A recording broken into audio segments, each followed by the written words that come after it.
So speaking of planes, speaking of four planes, what we might want to do is we might want to have access to each of these four planes. So we might want to be able to do something just to the red channel, like take it out or double it. Or we might want to be able to look at just the blue channel or just the green channel. And right now, when we send this matrix through, we're looking at all four planes in both of these. And so what we're going to do is we're going to separate these channels out with an object that hopefully will look familiar to you called jit.unpack. So much like regular unpack in Max, we have this jitter.unpack object whose job it is to take each of the four channels and split them into different outlets here. So I'm going to take this normal matrix that we have not resized and put it into this unpack object. And I'm going to make a bunch of key windows so that we can actually display what the jit.unpack object is showing us. And I'll just connect these up. I'll give you a second to do that like mine. And then we'll hit our bang again.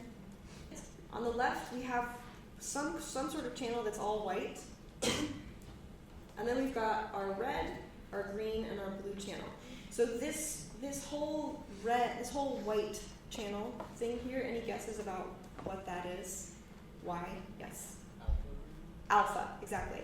So alpha is opacity, and so we are actually displaying the opacity value in this matrix, and this image is not see-through at all.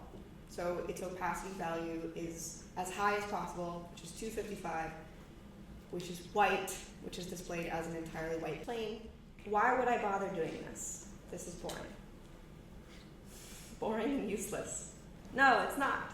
Because now I have a matrix here that tells me what exactly the red values are. What exactly this red value is in this flower here, and what exactly the green value is over here, and the blue one over here.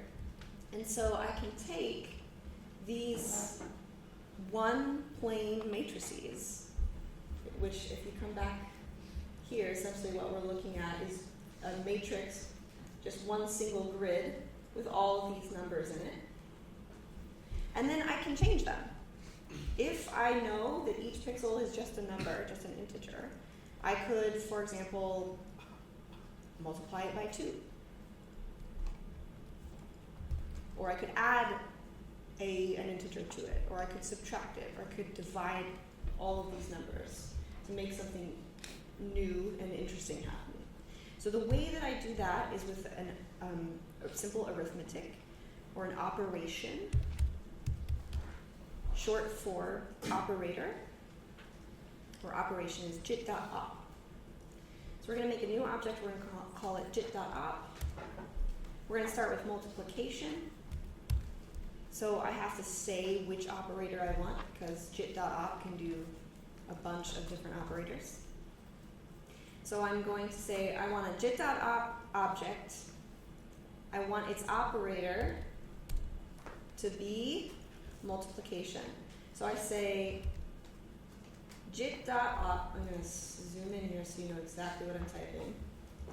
Jit.op space, and then your argument is at op.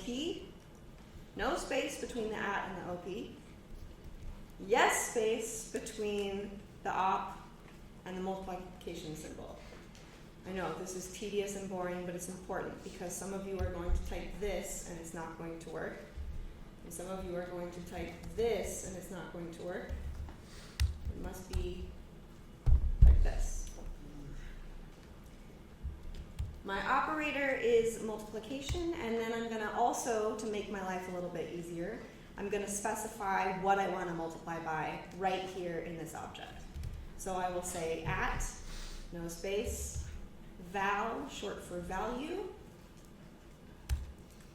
What happened when we multiplied all of these values by 0.5?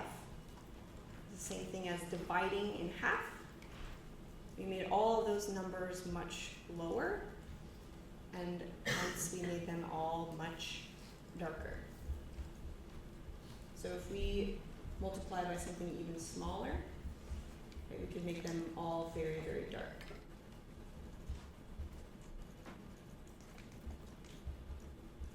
And we could do this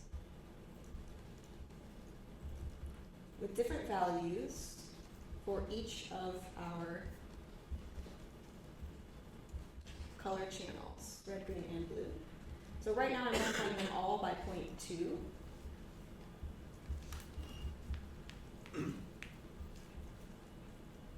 They're all getting very dark.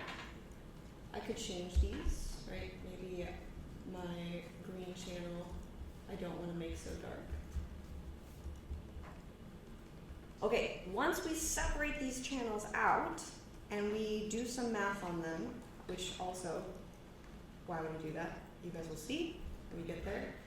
Then we need a way of packing them back together, of putting them back into a 4-plane matrix that is capable of showing us actual colors, red, green, and blue, and alpha. And so the opposite object, or maybe we call this the companion object to jit.unpack, is jit.pack.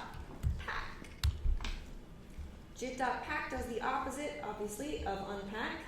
It takes in 4 matrices and it puts them together into a new 4-plane matrix. So we'll take this 1-plane matrix and this, let's take our manipulated objects here, matrices, sorry. So we'll take the 1-plane matrix here that was red that we made very dark, and we'll take the 1-plane green matrix and put it here, and we'll take the 1-plane blue matrix and we'll put it here, and then we'll make a destination for us to see this new image and see what that looks like. Okay. It's green. It's very green. Why is it very green? Yeah, because I made the green channel much higher than the others. If I change it, like put my blue channel up here, I should get something that's more teal, blue and green. Or maybe I want it to be more red, and so let's take out our blue channel. Okay, now we have no blues in our image. So this is the very fine-grained, tedious, mathematical, arithmetic way of balancing color in an image. So when you are applying a Photoshop filter, or you are applying an Instagram filter, or you are in any other way changing the colors, the brightness of an image, what you're actually doing is this. You're actually just doing math, arithmetic, on each individual pixel in each individual plane in your image.